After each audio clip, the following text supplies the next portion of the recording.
Polavaram diaphragm wall పనులు నిలిపివేశారు. ఈ నెల 18న డయాఫ్రామ్ వాల్ నిర్మాణ పనులను T5 కాంక్రీట్తో చేపట్టారు. పనులు ఆపేయాలని కేంద్ర జల సంఘం ఆదేశించింది. T16 కాంక్రీట్తో పనులు చేయాలని అంతర్జాతీయ నిపుణులు సూచించారు. దావోస్లో కేంద్ర జలశక్తి మంత్రి సిఆర్ పాటిల్తో సీఎం చంద్రబాబు చర్చలు జరపనున్నారు. దీనిపై ఇవాళ తుది నిర్ణయం తీసుకునే అవకాశం ఉంది. గతంలో T5 కాంక్రీట్తో పనులు చేయగా వరదలకు డయాఫ్రామ్ వాల్ దెబ్బతినటంతో కొత్తగా మళ్లీ పనులు చేపట్టారు. దీని గురించి మరింత సమాచారం ఆ ప్రతినిధి ఏలూరు నుంచి భాను అందిస్తారు. రైట్ కరీం, నిన్న చూసుకుంటే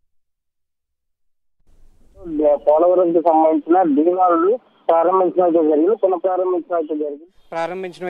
పునఃప్రారంభించడం అయితే జరిగింది. ఈ నేపథ్యంలో చూసుకుంటే గడిచిన ఈ 2 రోజుల్లోనే ఈ రోజు ఉదయం 11 గంటల నుంచి కూడా ఈ డీఫాల్ ఏదైతే నిర్మాణం ప్రారంభించారో దాన్ని ఆపివేయాలని చెప్పిన జలసంఘం వెంటనే ఉత్తర్వులు జారీ చేయడంతో కూడా వెంటనే ఆ కార్యక్రమాన్ని నిలిపివేశారు. ఈ నేపథ్యంలో చూసుకుంటే గత ప్రభుత్వంలో జరిగిన T5 కాంక్రీట్ ద్వారానే నిర్మిస్తున్నారని ఆ నిర్మాణం వల్లే వరదలకు ఆ వాలు కొట్టుకుపోయిందని చెప్పి ఇప్పటికే ప్రత్యేక నిపుణులు దీని మీద నివేదిక ఇచ్చారని చెప్పినాను. ఇప్పుడు మళ్ళీ అదే T5 కాంక్రీట్ నిర్మించడం వల్ల మళ్ళీ అదే తప్పు జరిగే అవకాశం ఉండడం వల్ల దీన్ని వెంటనే నిలిపివేయాలని చెప్పినాను అక్కడ ఇచ్చారు. ఇప్పటికే దావోస్లో విదేశీ పర్యటనలో ఉన్న చంద్రబాబు నాయుడు దావోస్లో ఇప్పటికే ప్రత్యేక నిపుణులతో అదేవిధంగా ఏదైతే ఈ ప్రాజెక్టుకి సంబంధించిన నిపుణులు ఎవరైతే ఉన్నారో, స్పెషలిస్టులు ఎవరైతే ఉన్నారో వాళ్ళందరితో కూడా ఇప్పటికే చంద్రబాబు నాయుడు మాట్లాడడం అయితే కూడా జరిగింది. ఈరోజు CWతో, CSCతో, అదేవిధంగా CS తో కూడా ఈయన కూర్చొని మాట్లాడి వీటి మీద తుది నిర్ణయం మరి కాసేపట్లో తీసుకుంటారని చెప్పిన సమాచారం అయితే కూడా మన దగ్గర ఉంది. కరీం, ముఖ్యంగా చూసుకుంటే ఏదైతే ఆంధ్రులు జీవనాడిగా కొలుస్తున్న పోలవరం ప్రాజెక్టు ఏదైతే ఉందో గత 2019 నుంచి 2024 దాకా కూడా మందనడక నడిచింది. అదేవిధంగా హెవీ ఫ్లడ్ వల్ల అంటే ఎగును కురిసిన భద్రాచలం, అదేవిధంగా తెలంగాణ, మహారాష్ట్రలో ఎగువగా కురిసిన వర్షాల వల్ల వరదలు ఎక్కువగా రావడం వల్ల కూడా ఈ వాలు కొట్టుకుపోయిందని చెప్పినని ప్రత్యేక నిపుణులు ఈ గతంలోనే దీని మీద నివేదిక ఇవ్వడం అయితే కూడా జరిగింది. విదేశీ నిపుణులు కూడా ఇదే కారణంగా చెప్పడం కూడా జరిగింది.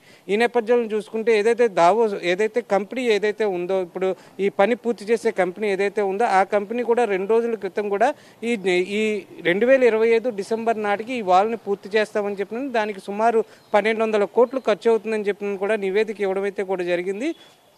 ఈ నెల 18వ తారీఖున ఉదయం ప్రత్యేక పూజలతో వేద పండితులతో అదేవిధంగా ఏదైతే మెగా కాంట్రాక్టులు ఎవరైతే ఉన్నారో ఆ మేనేజర్ సమక్షంలో, అదేవిధంగా పోలవరంకు సంబంధించిన మేనేజర్ సమక్షంలో దీన్ని ప్రారంభించడం కూడా జరిగింది. కానీ మళ్ళీ అదే T5 కాంక్రీట్తో దీన్ని ప్రారంభించారని, పూర్తి చేయబోతున్నారన్న నివేదిక చంద్రబాబు నాయుడికి తెలియడంతో అంతర్జాతీయ సంస్థలు ఏదైతే ఉన్నాయో ఈ పోలవరం ప్రాజెక్టుకి సంబంధించిన సంస్థలు ఏదైతే ఉన్నాయంటే నిజానిర్దేశించే సంస్థలు ఏదైతే ఉన్నాయో అవన్నీ కూడా T5 వల్ల మళ్ళీ తప్పు జరిగే అవకాశం ఉందని చెప్పినని మళ్ళీ వరద ఉద్ధృతికి ఆ వాలు కొట్టుకుపోయే అవకాశం ఉంటుంది కాబట్టి T18 కాంక్రీట్తో దీన్ని మొత్తం దీన్ని నిర్మిస్తే మంచిదని చెప్పడంతో కూడా ఈరోజు చంద్రబాబు నాయుడు ఏదైతే విదేశీ పర్యటనలో దావోస్లో ఉన్నాడో దీని మీద తుది నిర్ణయం తీసుకుంటారని చెప్పే పరిస్థితి అయితే కూడా ఇక్కడ కనబడుతుంది. ముఖ్యంగా చూసుకుంటే పని ప్రారంభించారని చెప్పని అందరూ ఆనందించిన 2 రోజులకే పని ఆగిపోవడంతో కూడా ఒక్కసారిగా ఆశ్చర్యం గురయ్యే పరిస్థితి కూడా ఇక్కడ కనబడుతుంది. ముఖ్యంగా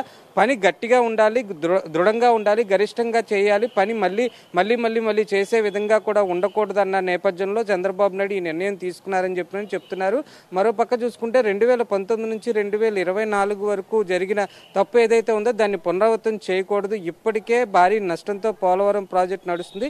కేంద్రం మనకి ఎంత సపోర్ట్ చేస్తున్నా కానీ పోలవరం ప్రాజెక్టుని మనం చాలా దృఢంగా నిర్మించాలి. మళ్ళీ ఎటువంటి తప్పిదలు ఏ ప్రభుత్వం వచ్చినా మళ్ళీ ఎన్ని సంవత్సరాలైనా కానీ ఎటువంటి తప్పు దొల్లకూడదు, అదేవిధంగా పటిష్టంగా నిర్మాణం జరగాలన్న నేపథ్యంలోనే చంద్రబాబు నాయుడు ఈ నిర్ణయం తీసుకున్నారని చెప్తున్నారు. మరి కాసేపట్లోనే అంటే ఈ రోజే దాన్ని ఏ విధంగా మళ్ళీ నిర్మించాలి, అంటే ఏ విధమైన మెటీరియల్ వాడాలి, ఎటువంటి దానికి సంబంధించిన అంటే దృఢంగా ఉండే మెటీరియల్, దానికి ఖర్చు అయినా పని పర్వాలేదు, దృఢంగా ఉన్న మెటీరియల్ వాడాలన్న నేపథ్యంలో కూడా చంద్రబాబు నాయుడు ఈ రోజు నిపుణులతో కూర్చొని దీని మీద దృష్టి సారించి దీని మీద తుది నిర్ణయం తీసుకునే అవకాశం ఉందని చెప్తున్నారు. కిరణ్, ముఖ్యంగా చూసుకుంటే 2014 నుంచి 2019 వరకు టీడీపీ హయాంలో అంటే టీడీపీ ప్రభుత్వం ఉన్నప్పుడు సుమారు 74% వరకు పోలవరం ప్రాజెక్టులు చాలా వేగవంతంగా పూర్తయినని చెప్పుకోవచ్చు. 2019 నుంచి 2024 వరకు కేవలం 2% మాత్రమే పోలవరం పనులు పూర్తయ్యని చెప్పిన ఇప్పటికే చంద్రబాబు నాయుడు కూటమి ప్రభుత్వం వచ్చిన తర్వాత గత 8 నెలల్లోనే 2 సార్లు పోలవరం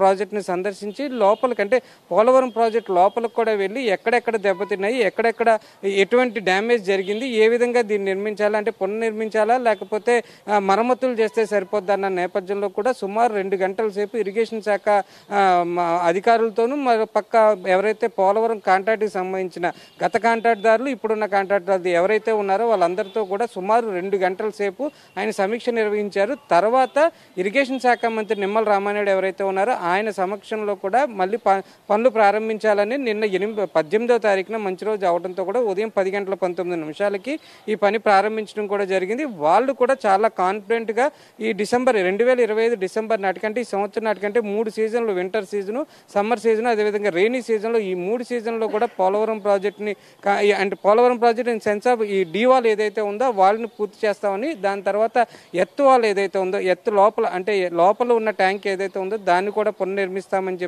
చెప్పే పరిస్థితి అయితే ఉంది. కానీ అనూహ్యంగా ఏదైతే T5 గతంలో కూడా T5 కాంక్రీట్నే వాడారు, మళ్ళీ అదే T5 కాంక్రీట్ని మళ్ళీ వాడడం వల్ల మళ్ళీ ఎప్పుడైనా వరదలు వస్తే అంటే ఎప్పుడైనా వరదలు వచ్చే అవకాశం ఉంది కాబట్టి భవిష్యత్తులో ఎప్పుడైనా అవకాశం ఉంది కాబట్టి మళ్ళీ ఆ అవకాశం పునరావృతం అయితే మటుకి మళ్ళీ ఈ వాల్ దెబ్బతింటుందన్న నేపథ్యంలో వెంటనే దాన్ని ఆపివేయాలని చెప్పినని మళ్ళీ T15 కానీ T18 కానీ కాంక్రీట్తో దీన్ని పని పూర్తి చేయాలని చెప్పినని ఇప్పుడు ఒక ప్రాథమికంగా చెప్పే పరిస్థితి ఉంది. కానీ ఇప్పుడు ఏదైతే దావోస్లో ఉన్న చంద్రబాబు నాయుడు ఉన్న నిపుణులందరితో కూడా కూర్చొని మాట్లాడి కానీ దాదాపు 1 అవర్ నుంచి మాట్లాడుతున్నారన్న సమాచారం అయితే ఉంది. మాట్లాడి తుది నిర్ణయం తీసుకొని రేపటి నుంచి పనులు పునఃప్రారంభించే అవకాశం ఉందని చెప్పినని ఇక్కడ సమాచారం అయితే ఉంది. Karim. Okay right Bhanu, thank you for updates.